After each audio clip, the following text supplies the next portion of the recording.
Halo semuanya, ketemu lagi dengan aku Bagus. Kali ini di video ini kita akan membahas tentang indikator ekonomi terhadap ekonomi makro. Oke, jadi ekonomi makro ini berarti sebuah negara ya. Jadi negara yang aku pilih di topik hari ini yaitu negara kita sendiri, yaitu Indonesia. Lalu di sini Indonesia nggak akan sendirian, dia akan kita compare dengan satu negara yang kurang lebih ya sama lah gitu kan, secara budayanya gitu ya, yaitu aku memilih Filipina. Sorry, uh, suaraku agak gini, terus nanti akan ada sedikit batuk-batuk. Jadi ini disclaimer dulu ya, jadi nanti ada batuk-batuk karena memang aku lagi covid, baru 2 hari yang lalu kena gitu. Aduh, ternyata tidak enak. Ini sebenarnya udah yang kedua kali sih, tapi ternyata setelah ingat lagi rasanya ya sakit banget ya gitu. Yang dulu pertama banget itu ya kok rasanya enggak separah ini gitu. Padahal ini adalah varian yang paling bawah kan, nggak tahu ini varian baru atau omikron ya, whatever lah, terserah. Oke, cukup sekian dari curhatku tadi. Oke, lanjut lagi. Indonesia di compare dengan Filipina. Kenapa? Karena memang Filipina merupakan dari keluarga ASEAN, yaitu keluarga Asia Tenggara. Lalu budayanya juga kurang lebih sama, sumber dayanya juga kurang lebih sama. Ya begitulah ya kan, ya namanya tetap negara tetangga, jadi kurang lebih sama. Oke, langsung aja ya. Jadi indikator apa saja sih, indikator ekonomi apa saja sih yang ada di yang memengaruhi, yang ada dalam sebuah negara itu apa aja. Yang pertama yaitu pertumbuhan ekonomi. Oke, secara data ini semuanya yang aku bicarakan by data ya. Jadi dari data 2021, jadi ini adalah waktunya COVID ya, itu waktu itu COVID Delta ya. Yaitu jadi COVID Delta. Jadi di pertumbuhan ekonomi di tahun 2021 Indonesia itu berada di angka 5%. Lalu sedangkan pertumbuhan ekonomi yang ada di Filipina itu di kuartal ketiga itu ada di angka 7,1%. Di kuartal terakhir itu berada di angka 7,7%. Gitu. Berarti dari sisi angkanya di kuartal terakhir, dan kalau di compare dengan Indonesia di angka 5 pertumbuhannya, berarti lebih tinggi punyanya Filipina. Nah, di sini kan berarti kan Filipina lebih baik.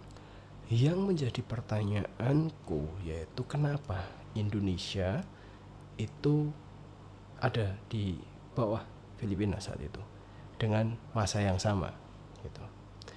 Kalau dari hal ini sebenarnya pembicaraan ini, pertanyaan ini, kebingunganku ini, kenapa Indonesia ada di angka 5 dan Filipina 7, kok kalah sama negara yang dimana luas areanya, sumber dayanya kita lebih besar daripada punyanya Filipina.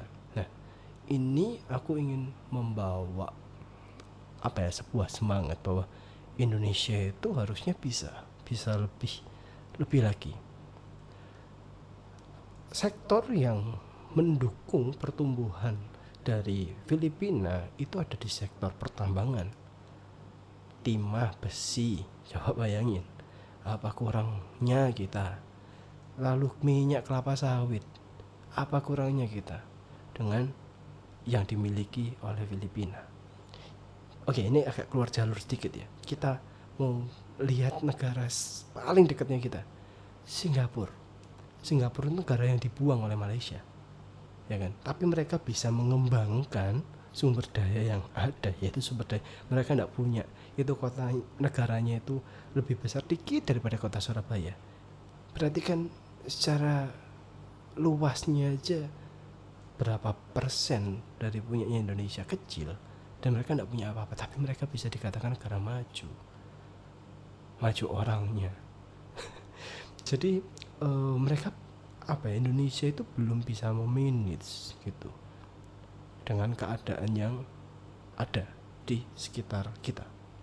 Bu Sri Mulyani itu pernah bilang, kenapa Indonesia itu tidak bisa seperti yang di Amerika gitu, orang-orangnya gitu. Kalau di sini tuh banyak bekerja, di sana itu mereka tuh bekerja itu kayak santai, tapi aset mereka yang bekerja. Nah, Indonesia itu belum bisa gitu. Contohnya apa? Ini mic, itu kamera HP, ini laptop. Orang saat ini berbondong-bondong. Kita ngomong HP aja ya. HP ini digunakan hanya untuk sekedar gengsi, sekedar hanya untuk telepon atau bersosial media. Kenapa nggak beli HP Nexian aja yang bisa FB-an tapi ya layarnya kecil, itu sudah cukup, iya kan?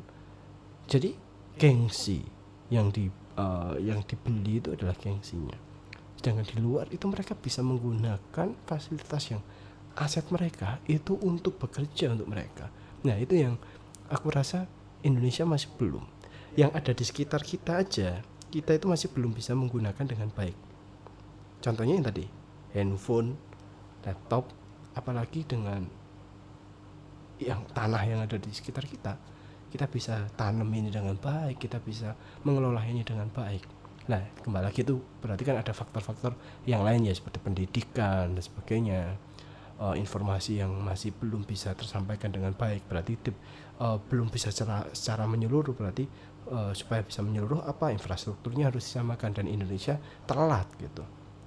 Itu jadi kembali lagi ini sebuah kebingungan, tapi untuk membuat semangat kita bahwa kita harusnya bisa, karena kita punya produk, kita punya sumber daya yang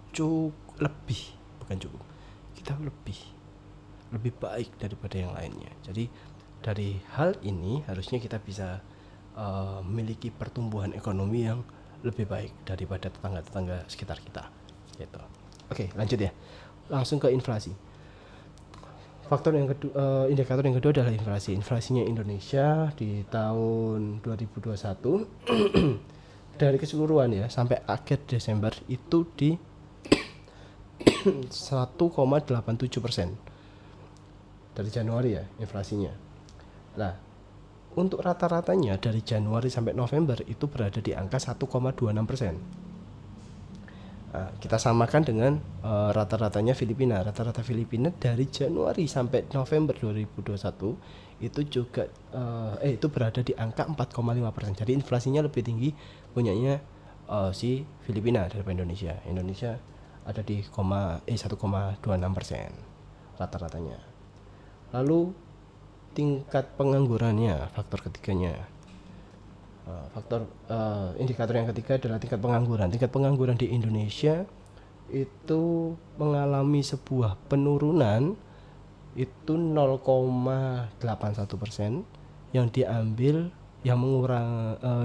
dari bulan Januari sampai Maret gitu. Jadi di bulan Januari itu sekitar 7,1%, di bulan Maretnya itu 2,26%. Jadi dari Januari sampai Maret itu penurunannya 0,87%. Lalu penganggurannya di Filipina ada di angka 7,7%, hampir sama kayak angka pertumbuhan ekonominya ya, hampir menginjak angka 8%. Nah, di sini kita tidak bisa gitu sih. Memang secara prosentasenya Indonesia kecil 6,26%, tapi dari 275 penduduk, berarti estimasi kurang lebih 17 juta 18 juta. Oke ya. Sedangkan di Filipina itu penduduknya ini sudah di search itu di angka 112 juta. 112 juta dikurangi berapa persen? 7,7%-nya dari 112 juta itu ketemunya di angka 8 jutaan. Berarti kurang lebih kan berarti 10 juta, ada space-nya. Itu 10 juta. Berarti kan Indonesia juga masih banyak gitu. Nah, karena ini juga karena masa pandemi di mana waktu itu banyak perusahaan yang melakukan PHK, lalu pengurangan pekerja itu akhirnya juga pengaruh juga, karena itu memang perusahaan juga lagi survive, gimana caranya mereka bisa menghadapi masa pandemi itu, karena penjualannya juga terganggu sehingga nggak bisa menjadi beban gaji itu harus dikurangi gitu ya. Lalu kurs dolar, kalau kurs dolarnya di Indonesia waktu itu di angka 14.000 ya, 14.388. Sedangkan kurs dolar terhadap peso Filipina itu di angka 50,23%. 50,23 peso. Gitu. Kalau dikurskan itu ada di harga 13.300, berarti Filipina lebih ini ya, lebih rendah ya. Kalau misalnya dikurskan dari dengan Indonesia, pakai rupiah Indonesia. Ini ngomong belibet ya kalau sakit ya, bingung. Oke, lalu tingkat suku bunga acuan Bank Sentral ya, itu Indonesia suku bunganya ada di angka 3,50%. Sedangkan suku bunganya Filipina itu di angka 2%. Berarti lebih rendah suku bunganya punyanya si Filipina. Jadi lebih baik. Lalu teknologi. Nah, teknologi ini kalau dari faktor teknologinya ini, indikatornya 5G-nya Indonesia itu di bulan kelima ya, di bulan kelima. Sedangkan tetangga ini tadi Filipina itu internet 5G-nya itu di bulan ke-6, bulan Juni. Ini kalau kita lihat dari ini ya, dari sisi teknologinya dari internet. Terus sebenarnya hampir sama ya. Nah, kalau dari hal ini, dari teknologi, Indonesia ini juga bisa dikatakan sangat banyak yang kurang bijak dalam menggunakan teknologi gitu. Jadi banyak yang nganggur, akhirnya hanya handphonean, yang tidak bisa melihat peluang dan hanya menginginkan yang mereka menginginkan menjadi seperti apa yang mereka idolakan, apa yang ada di sosial media. Nah, itu kan sebenarnya masalah gitu. Nah, harusnya Indonesia bisa menggunakan fasilitas yang ada dengan teknologi 5G ini, berarti kan sudah lebih baik gitu kan, secara fasilitasnya itu bisa digunakan untuk bisa bersosial media dengan berjualan, menggunakan e-commerce, berjualan di dunia internet, dunia maya, ya kan? Itu harusnya bisa digunakan dengan baik, yang pada akhirnya nanti bisa ke poin yang pertama, kembali lagi untuk pertumbuhan ekonomi Indonesia. Jadi kita punya kekayaan yang cukup banyak, ayolah kita harus bisa punya semangat untuk belajar. Banyak sekali yang bisa kita pelajari di luar, di YouTube. Semoga video ini ada yang melihat selain Pak dosen.